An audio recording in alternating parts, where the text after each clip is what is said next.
Continuamos en Agenda Económica con el licenciado Edgar Barnecha. Mire, el secreto bancario, brevemente, yo también estoy totalmente de acuerdo en que se elimine. Nosotros tampoco y somos paraísos fiscales y no creo que por qué haya razón de hacerlo. Pero mire, le voy a poner un ejemplo. Y hablando de honestidad y de la transparencia y el problema con los funcionarios públicos y su calidad ética y profesional. Cuando yo estaba dirigiendo la Cámara de Cuentas, nosotros fuimos a hacer un trabajo para adecentar la cosa pública. Y dentro del trabajo que hacíamos, queríamos llegar mucho más del trabajo de lo que era la funcionalidad de un funcionario público. Queríamos ir hacia su parte personal. Y quisimos buscar información de casos específicos, pidiéndole a los bancos información, pero estamos hablando de la entidad fiscalizadora superior del Estado, que tiene una ley 1004 por separado, que evidentemente después dicen, bueno, choca con esto porque la ley monetaria no excluye también a la Cámara de Cuentas. Y entonces dijeron, no podemos dar información sobre ese funcionario de su cuenta personal o de cualquier otra cuenta que pudiese tener en el extranjero, porque el secreto bancario lo prohíbe. Pídaselo a la Superintendencia de Bancos. Bueno, le pedimos la información a la Superintendencia de Bancos. Y la Superintendencia de Bancos me dijo, lo lamento, no se la puedo dar, porque es secreto bancario. Entonces, digo, pero esto no tiene sentido. O sea, hay que hacer una transformación. ¿Y qué es lo que estaba haciendo? Tú dices, bueno, es posible también que pase lo mismo, que el auditor que esté manejando esa información confidencial también la divulgue. Pero de alguna forma tenemos que llegar a un acuerdo para poder... ¿Cómo es posible que si yo encuentro que un funcionario está haciendo más de lo que debe hacer, porque está manejando mucho más recursos de lo que está manejando, lo que supone que su salario le permite, que yo que soy el ente fiscalizador superior del Estado, no puedo averiguar? ¿Así? No, mire, en términos general, yo estoy de acuerdo con el secreto bancario. Lo que pasa es que no puede ser absoluto. Tiene que ceder, yo entiendo, ante el fisco en algunos casos, y tiene que ceder ante órganos como la Cámara de Cuentas, que está investigando la actitud y el proceder de algún funcionario público. Y debe ceder también cuando un tribunal de justicia pida esa información. O sea, lo que tiene que establecerse es algún tipo de disposición más concreta sobre cuáles son los casos en que cede y no cede. A través de la superintendencia, bueno, puede ser un mecanismo, lo que pasa es que es un mecanismo tan lento, totalmente donde uno tiene que ser caso por caso que se pida y entonces se pierde mucha información. Pero yo creo que eso se puede regular, se puede regular donde la persona sienta que si tiene dinero en un banco, nadie tiene conocimiento de eso, un tercero no puede tener conocimiento de lo que yo manejo, o si pido un préstamo no lo pido. Claro. Pero ante ciertos organismos tiene que ceder, porque la seguridad nacional es importante. Exactamente, también. Correcto. Edgar, un último punto en la parte de tus planteamientos de impuestos. Impuesto a la propiedad inmobiliaria rural. Y que eso lleve tu expresión o tu concepto sobre una revalorización de los inmuebles. ¿Qué te parece?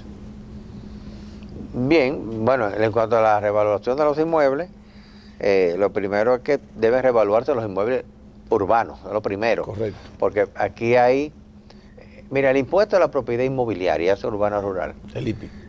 Sí, es tan importante que hay países que no tienen impuestos sobre la renta. Por ejemplo, el estado de Delaware, en Estados Unidos, no tiene impuestos sobre la renta. Es correcto. Y se mantiene solamente el impuesto a la propiedad. Por eso es que hace mucho offshore ahí. Hace mucho offshore allá, esa es la idea. Y se mantiene solamente el impuesto a la propiedad. Aquí nosotros tenemos renta, el IVA, OITEBI, impuesto a la propiedad, el selectivo, o sea, tenemos muchos impuestos. El combustible. Y todavía estamos pensando, hay gente que quiere aumentar los impuestos, en vez de reducirlos o mantener la tasa y ampliar a los contribuyentes. Hay gente que quiere todavía subirle 1 y 2 puntos al ITEBI, porque es fácil eso, ¿verdad? ¿O es lo más fácil? ¿Cuál es la recaudación en términos de absoluta por el IPI? ¿Cuánto aporta el IPI? Yo no tengo ese dato ahora. El asunto es que no ha sido lo que se esperaba. Primero porque tiene una exención de 5 millones. Y 5 millones valorado por la DGI. Que la valoración de la DGI a veces es un 60% de su valor real. Exacto. Eso significa que propiedades que tengan un valor quizás de 8 o 9 millones, la ponen por debajo de 5 millones y no pagan. Y es una gran cantidad. Propiedades que tienen un valor de 20 millones, la ponen en 11 millones. Entonces pagan nada más la diferencia de encima de 5 millones. O sea, que hay mucha evasión por ahí. Pero peor todavía, carece la DGI de un verdadero sistema de persecución de esa propiedad. La propiedad está ahí. La propiedad no es Eso como sí el impuesto fácil, sobre la qué renta. fácil, Porque el impuesto sobre la renta hay que buscar el movimiento, que se ganó, que Esto no perdió. se mueve. Eso está ahí mismo. Eso nada más es hacer junto con Catastro Un buen inventario. Óyeme, virtual. Y ahí está Pero todo. para todos. Pero lo que tenemos que entender que aquí, en la medida en que hay gente que no paga, hay gente que tiene un apartamento de 20, 25 millones y no paga el impuesto a la propiedad. Pero tampoco puede justificarlo. Bueno, esa es otra, claro. A veces lo notifican y no lo pagan. Aquí hay gente, por ejemplo, que tiene propiedades así, que compran carros, que viven, tienen villas, y el impuesto sobre la renta es capaz, la DGI es incapaz de ir a averiguar de dónde se buscó ese dineral.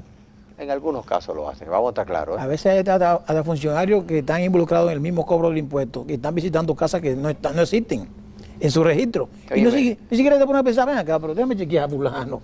Pero no está. Pero yo creo que aquí hay algo muy claro. Aquí la corrupción administrativa ha llegado a tal notoriedad pública. Que aquí todo el mundo sabe quién es un ladronazo y quién no lo es. Exactamente. Porque la campaña política de nuestro país, la última, Oye, qué buen tema, se basó en la corrupción. en que yo soy mejor que tú porque yo robé menos. Sí. O sea, no porque yo soy serio, sino porque yo robé menos. Entonces la DGI sabe aquí quién robó mucho dinero, ¿no? Entonces, independientemente de la persecución penal que puede existir, hay una persecución fiscal. Claro. Mira a ver, porque deja que te devuelvan por lo menos un poquito. Sí. Y un tema, estamos casi terminando, pero... El inmobiliario rural. Que bueno, entre la rural y entonces yo, si da tiempo, le pregunto... Sí, la rural, o sea, para que le explique rápidamente de televisión. ¿Cuál es el problema del inmobiliario rural? La inmobiliaria, nosotros tenemos el impuesto a la propiedad, pero la propiedad urbana, solamente. La propiedad rural no paga impuestos. No, exacto. Hay un concepto equivocado que dice, pero ¿cómo tú vas a poner al campo a pagar impuestos? Si el campo lo que tiene que ser incentivado para que no pague. Es todo lo contrario. En la medida en que usted le pone un impuesto al campo, usted está obligando al propietario a producir, aunque sea para pagar ese impuesto. Exacto. Entonces la producción nacional crece. Esa es la gran virtud que tiene ese tipo de impuestos, que se puede utilizar no como mecanismo recaudatorio, sino como mecanismo de desarrollo económico. Y para que no sirva de especulación, decías tú. Sí, porque la idea es que la gente tiene la tierra y la deja que coja valor, valor, y que para que mis nietos algún día la tienen. Tengo finca grandísima y no la pongo a producir. Oye, ten tu finca, pero ponla a producir. Entonces, ¿cuál es el verdadero problema de que hay gente que se opone a este tipo de impuestos? Me dice, bueno, producir el campo no es tan fácil. En un país donde no te dan préstamos para producir, que no es tan fácil conseguirlo en el Banco Agrícola, nunca hay dinero, donde no hay tanta asistencia técnica a nivel de agricultura, donde no hay un seguro que me proteja con un huracán, una inundación, que se me dañe toda la cosecha. Encima de eso ponerle un impuesto. Bueno, pongamos el impuesto, pero al mismo tiempo vamos a conseguir un Estado responsable que responda de esa manera y que busque asistencia, que dé préstamos, que dé el incentivo para que la gente produzca, pero no el incentivo de dejarte libre del impuesto. No, claro que no. Sino el incentivo de producción. Okay, un tema molestoso para la gente, para el televidente que nos está oyendo, es el tema del impuesto a los que genera los ahorros en los bancos, a personas físicas. Sí.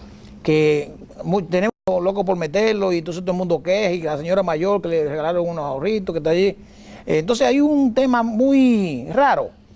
Desde que el Banco Central entró a participar en el mercado de captaciones por razones que ya todo el mundo conoce, mucha gente ha dicho, pero ven acá, pero yo tengo un negocio buenísimo aquí, yo vendo esto y en 25 millones de pesos lo pongo en el Banco Central, no paga impuestos lo que genere eso. Ya eso en el pasado con el Banco Central, cuando eso salía, no paga impuestos. Bueno, un ejemplo estaba poniendo, sí. Pero también lo hacen en la banca. Correcto. Entonces, ¿cuál es su opinión?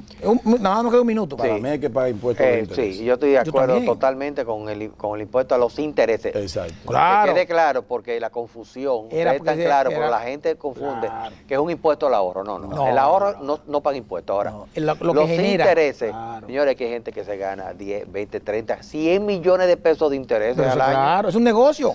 Entonces no producen. Es más, el asunto está en que no podemos ponerle a los bancos a que paguen ese impuesto, pero dejar fuera el Banco Central, porque tampoco vamos a crear Pero yo discriminación a todos, estoy de real. acuerdo de que todos. incluso si yo gano $1 millón de pesos, como tú pusiste, y yo tengo capacidad de ahorrar 100,000 pesos, eso también se me exonere del impuesto, aunque los intereses que eso genere sí pague el impuesto, para que me incentive el ahorro real.